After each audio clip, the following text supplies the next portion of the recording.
तो ये देखिए सिंपल सी कॉन्फ़िगरेशन है। नेक्स्ट है जी, रिप है the maximum hop count of 15 hops, यानी कि 15 हॉप्स तक का नेट टेबल ये बना सकता है। उसके बाद अगर कोई नेटवर्क आ रहा है, कोई राउटर उसके बाद है, तो ये उसके बारे में नो हाउ नहीं रखता। ठीक है, तो ये एक प्रॉब्लम है। Any network that is 16 hops away और more is considered unreachable to RIP. Thus, the maximum diameter of the network is 15 hops. A metric of 16 hops in RIP is considered a poison root. Infinity metric. ये एक terminology है। Infinity metric या poison root किसको कहा जाता है? तो जो 16वां हॉप होता है, 16 हॉप तक का जो रूट होता है उसको पॉइजन रूट कहा जाता है रिप के केस में। ठीक है, यानी कि रिप के लिए वो जो रूट है वो जहर बन जाता है, यानी कि उस 15 हॉप तक वो अपना टेबल बना सकता है, 16वें रूट तक जाने के लिए उस वो ये काम नहीं कर सकता। तो रिप का ये भी एक ड्रॉबैक है, इसलिए इसको छोटे नेटवर्क्स के अंदर इसको यूज किया जाता है।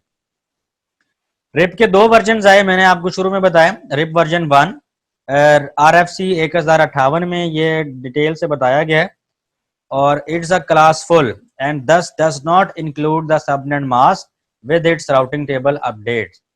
क्लास फुल है, तो क्लास फुल में हमें पहले से पता है कि बाय डिफॉल्ट ए क्लास में 8 बिट्स, बी में 16, सी में 24 बिट नेटवर्क की होती हैं, इसलिए ये सबनेट मास्क भी साथ नहीं बताते। रिप वर्जन 1 जो है डज नॉट सपोर्ट VLSM, ये VLSM सपोर्ट नहीं करता, बिकॉज VLSM क्लास लेस के अंदर पढ़ाई जाती है और ये क्लास लेस कैटेगरी में आती है। RIP version 1 sends update as broadcast, ये देखें ये ब्रॉडकास्ट सेंड कर देती थी रिप वर्जन 1। आज के दौर में रिप वर्जन 2 यूज की जाती है। रिप वर्जन 1 वहां यूज होता है जहां आप क्लास फुल नेटवर्क यूज कर रहे हो। इसके बाद रिप वर्जन 2 को लॉन्च किया गया जो कि क्लास लेस था, और ये सबनेट मास्क को भी इंक्लूड करता था, VLSM सपोर्ट था, और ब्रॉडकास्टिंग की जगह रिप वर्जन 2 मल्टीकास्टिंग यूज कर रहा था। और मल्टीकास्टिंग का कौन सा एड्रेस यूज कर रहे हैं? 224। ये क्लास कौन सी बनती है? Class D, that is reserve for multicasting. RIP की कॉन्फ़िगरेशन थोड़ी सी डिस्कस करते हैं। बहुत आसान कॉन्फ़िगरेशन है, आपको एटलीस्ट ये कॉन्फ़िगरेशन आनी चाहिए। राउटर ए के ऊपर आप जाते हैं, यानी कि ये नीचे एक टोपोलॉजी डायग्राम दिखाई गई है, आपने इसके ऊपर अब रिप कैसे चलाना है। अब आप लोग इसके ऊपर अगर स्टैटिक राउटिंग कॉन्फ़िगर करनी हो तो अब आप आई होप सो कि अब आप स्टैटिक राउटिंग कॉन्फ़िगर कर सकते हैं। लाइक आपने अगर 172.16.1.2 से ट्रैफिक 172.18.1.1 इस तरफ भेजनी हो तो आप स्टैटिकली कैसे भेजते हैं, बट अभी मैं बताने लगा हूं कि आप डायनामिकली ये कैसे भेजेंगे। राउटर ए के ऊपर जाएंगे, ग्लोबल कॉन्फ़िगरेशन मोड में राउटर रिप की कमांड यूज की जाती है फॉर रिप वर्जन 1 के लिए। रिप वर्जन 2 के लिए क्या करते हैं? राउटर रिप की कमांड चलाते हैं, एंटर करते हैं, उसके बाद वर्जन 2 की कमांड चलाई जाती है। तो ये देखिए सिंपल सी कॉन्फ़िगरेशन है। आपने क्या करना है, राउटर रिप के बाद नेटवर्क 172.16.0.0 जो कि मेरा राउटर ए के लेफ्ट साइड वाला नेटवर्क है, इसको आपने बता दिया कि आपकी नेबर पे ये नेटवर्क है। फिर आप बता रहे हैं नेटवर्क 172.17.0.0 जो कि राइट साइड पे है। बस दैट्स इट। कितनी आसान कॉन्फ़िगरेशन थी।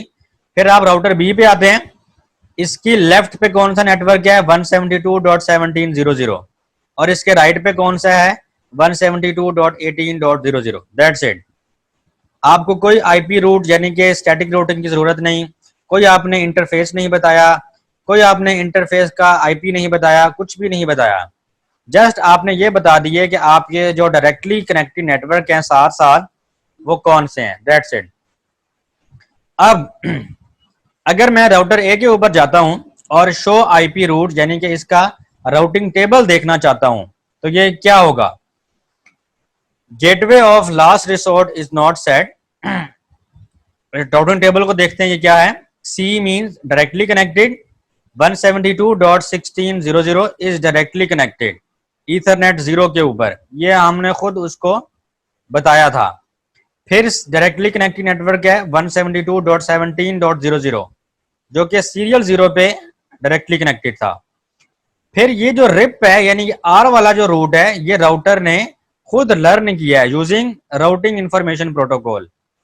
कौन सा? 172.18.00।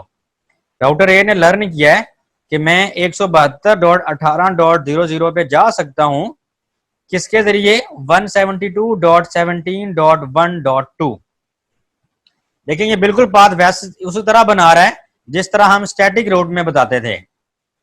आईपी रूट, डेस्टिनेशन नेटवर्क का एड्रेस, उसके बाद स्पेस देते थे, सबनेट मास्क, और उसके बाद ये लिखते थे कि आपका आईपी कौन सा है जिस आईपी के जरिए उसने जाना है। और या हम बताते थे उसको पोर्ट, एग्जिट की पोर्ट और रिसीविंग का आईपी। लेकिन इस केस में क्या हुआ, रिप चलाने से उसने वो पाथ खुद ही लर्न कर लिया। ठीक है, 120 का मतलब यह है कि इसका जो एडमिनिस्ट्रेटिव डिस्टेंस है, और 1 मीन हॉप काउंट, एक हॉप काउंट के फासले पे, यानी कि अगले राउटर के साथ ही ये वाला नेटवर्क उसको मिल रहा है। ठीक है, इसी तरह अगर मैं राउटर बी का राउटिंग टेबल देखूं तो ये देखें दो नेटवर्क्स हमने खुद डायरेक्टली कनेक्टेड इसके साथ खुद कॉन्फ़िगर किए थे। जो थर्ड नेटवर्क आपको नजर आ रहा है जो कि रिप ने लर्न करवाया राउटर को 172.16.0.0। ठीक है, ये राउटर बी को आप पता चल रहा है कि मेरे पास 172.16.0.0 का नेटवर्क मौजूद है जिस तक मैं जा कैसे सकता हूं 17.1.1 के जरिए, इस आईपी के जरिए जा सकता हूं। या ये देखें कॉमा में लिखा हुआ है सीरियल इंटरफेस, यानी कि ये जो सीरियल 0 वाली इंटरफेस है इसके जरिए जा सकता हूं।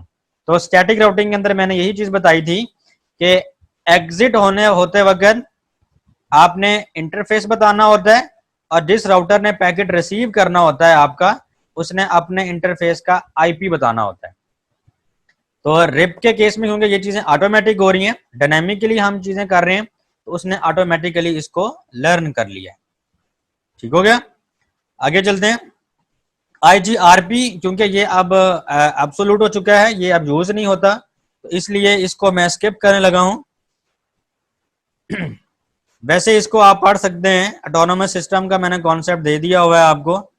ओके जी, ओएसपीएफ प्रोटोकॉल है जो कि लिंक स्टेट प्रोटोकॉल है, और इसके अंदर हम एरियाज यूज करते हैं, और इसके अंदर एलएसएज या एलएसपी भी कहा जाता है, लिंक स्टेट पैकेट्स यूज किए जाते हैं, या एडवर्टाइजमेंट्स एलएसए कहा जाता है इनको। तो ये सपोर्ट कर रहा है लार्जर नेटवर्क्स को।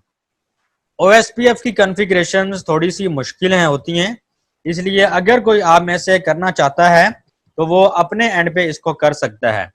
बट राउटिंग स्विचिंग के अंदर भी मैं सजेस्ट नहीं करूंगा कि आप ओएसपीएफ की कॉन्फ़िगरेशंस करें। एक तो उसमें प्रॉब्लम्स काफ़ी हैं, फिर उसके अंदर सिनेरियोज बहुत ज़्यादा हैं, उसकी वेरिएशंस काफ़ी हैं। फिर जो एनपी लेवल का बेसिकली ओएसपीएफ को ज़्यादा टच दिया जाता है, एनए लेवल के ऊपर ओएसपीएफ के सिर्फ एक दो केसेस ही सिखाए जाते हैं, जिसके अंदर कि अगर आपने बैकबोन राउटर्स को यूज करना हो, एरिया 0 को कॉन्फ़िगर करना हो, तो आप कैसे करते हैं। तो अगर कोई अपने एंड पे इसको लर्न करना चाहता है तो मोस्ट वेलकम, बट थ्योरेटिकली उसको पता होना चाहिए कि ओएसपीएफ एक लिंक स्टेट राउटिंग प्रोटोकॉल है, 3 तरह के टेबल मेंटेन करता है। Dijkstra shortest path first algorithm use किया जाता है, इसका एडमिनिस्ट्रेटिव डिस्टेंस 110 है, और मीट्रिक इसके अंदर कॉस्ट जो है वो यूज होती है। ठीक है, तो ये अपने एंड पे जो लोग कॉन्फ़िगरेशन करना चाहते हैं मोस्ट वेलकम, जो उन्होंने सर्टिफिकेशन करनी है वो इसकी बेसिक कॉन्फ़िगरेशन लर्न करें। But course point of view से ओएसपीएफ की कॉन्फ़िगरेशन आपके कोर्स का पार्ट नहीं है। ठीक है, तो दिस वाज टुडेज लेक्चर, और अगर कोई क्वेश्चन है किसी का तो वो पूछ सकते हैं।